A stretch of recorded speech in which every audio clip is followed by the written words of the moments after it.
Hi everyone. Today we're going to have a look at quite a complex subject. It's nothing to do with teaching. We're just simply going to have a look at whether or not that there is a social hierarchy on our roads.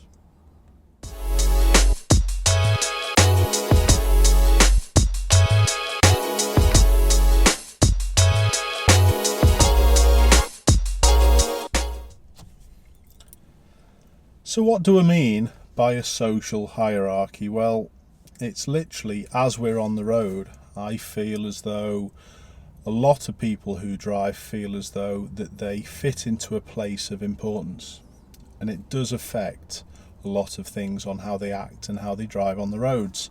I'm forever going on about how we get treated as driving school cars, and we are not alone. There are many different classes of road users who do get unfairly treated while we're out there, and this is one of the things that we're going to look at today. Have a look at this situation. I'm in a right turning lane at a set of lights, and as I move away I'll just pause it now to point out that the blue Ford to my side should be turning left from where he is, but he doesn't do. He turns right, and then for some bizarre reason he blames me. He's so busy waving his hand at the learner car that he actually forgets what he's doing. If he was turning from that lane and there were two lanes, he should, knowing the world, have gone to the middle. What causes people to do this? Is he honestly that stupid? Or does he think he's got the God-given right over the learner car?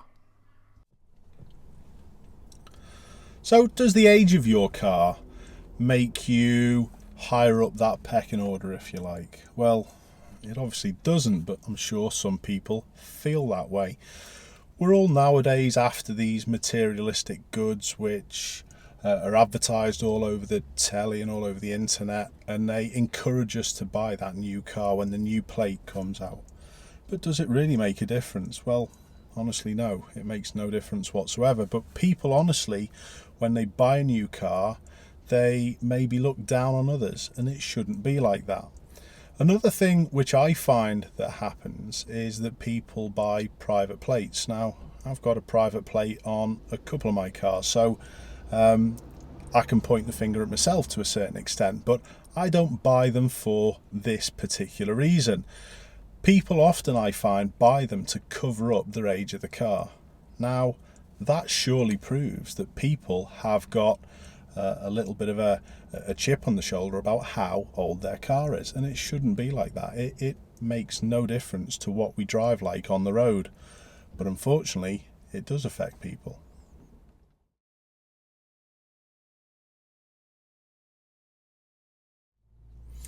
What about the brand of car? Is this another thing? Well, pretty obviously it is.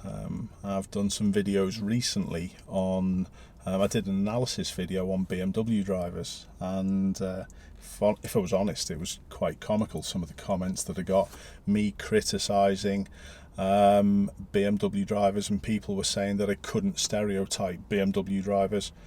I've got two of them, so honestly, that's not me having any social hierarchy views on the road. I was just literally saying that it could be a problem, and people were calling me for all sorts. It was quite comical, though, to be honest. We've had the other side of the coin recently as well. I stuck a learning point. It was a weekly learning point, and I said about a scruffy car that could be a danger. Well, of course it could. It doesn't have to be an old car. A new car can be scruffy, but it shows you the level of people's thought on this social hierarchy, because people were slaughtering me and calling me an elitist, which again was quite comical. But the car and the model that you drive has a big social standing on the road as well, or people think it's got a social standing, and unfortunately the German car manufacturers, the people who drive them, have given themselves a pretty poor name. It could also be Range Rovers. Range Rovers have got a pretty poor attitude, but to be honest, people evaluate Range Rover drivers in a poor way. And this is a little story that it happened to me a number of years back, where it was when my missus had her Range Rover, and we were coming out of a local supermarket and we were approaching a mini roundabout, and at the mini roundabout the car in front of me stopped and gave way to the left, which can be pretty dangerous. People behind are expecting you to give way to the right. There was nothing coming from the right, so all I did, I beeped my horn just to say I'm here. It wasn't aggressive, wasn't anything like that. It's how I normally use the horn. And this guy was kicking off, window down. You effing Range Rover drivers, you think you own the road? And it again was quite comical. But that shows as well that yes, there could be something about German car manufacturers and the premium car brands. People think that they're more self-entitled, but in my case it definitely wasn't like that. So there's also the other side of the coin, where people who haven't got one of these German car brands or premium car makes then show some jealousy towards the people who have.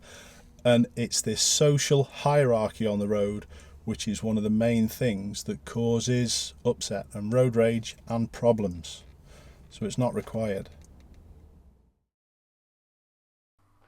Here's a little rerun of a recent video where the guy opens his door and tries to stop us parking in the parking space. Now, did this have anything to do with me driving a premium German car brand? Maybe, but he was also being very territorial over this space that was next to his car. And it's obvious with his look that he does it on purpose. Here's another recent video where this guy demonstrates how territorial people can be by closing the space down. As soon as my pupil signals, he tries to stop my pupil getting into lane 2. But there is always one question I always ask myself. Would he have done that to a police car? If the answer's yes, he was well within his rights. If it's no, there's no reason. He just must feel he's further up that social hierarchy.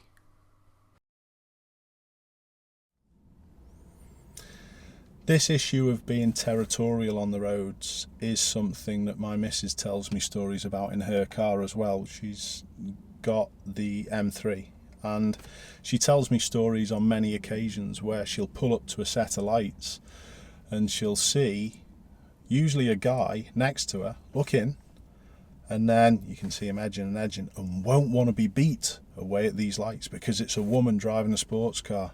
So there's a lot of sexism within this social hierarchy on the road as well. And I've talked about for years about how there is prejudice towards learners on the road, and there's prejudice towards all different types of people on the road. But it's like most things in the car, that if you were walking down the street you wouldn't be prejudiced to people. You can be arrested for being prejudiced, rightly so nowadays. But when it goes on in the car, it's acceptable. But it's not, and it shouldn't be. So, as always, I'm always championing the cause for driving schools and learner drivers, but honestly, there are other groups of road users who get picked on, and one in particular probably gets picked on more than learner drivers, and it's cyclists. And that is absolutely despicable, because cyclists have got nothing to protect them, and people don't treat cyclists in the way they should be treated. So have a look at this situation. I was just coming down a road quite near mine the other day, and this cyclist was so made up that I actually gave him the proper priority on the road. But how many of you other drivers would have just barged through? Let's have a look. So we've got parked cars on both sides of the road, and if we look into the distance we can see a cyclist coming the other way, and it's obvious he's going to arrive at this gap first. So all I just do is hold back, and he's really appreciative of me giving him priority. Is that because most people would have just barged through and made him wait? Because those road cyclists don't even pay tax. They've got no right to be on the road. So there are other groups of road users who do get massively unfairly treated. Lorry drivers are one as well. It's the I must get in front of the lorry, and it can cause all kinds of problems, and that's again just because people feel as though they're above in this social hierarchy. Have a look at this dangerous clip, which is right near the Albert Dock in Liverpool. So it's this vehicle to the right hand side, the silver Ford, which is the big problem.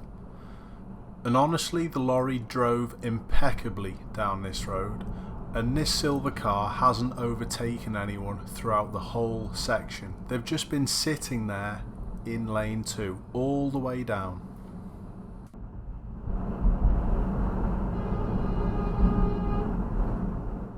Would he have done that to a police car?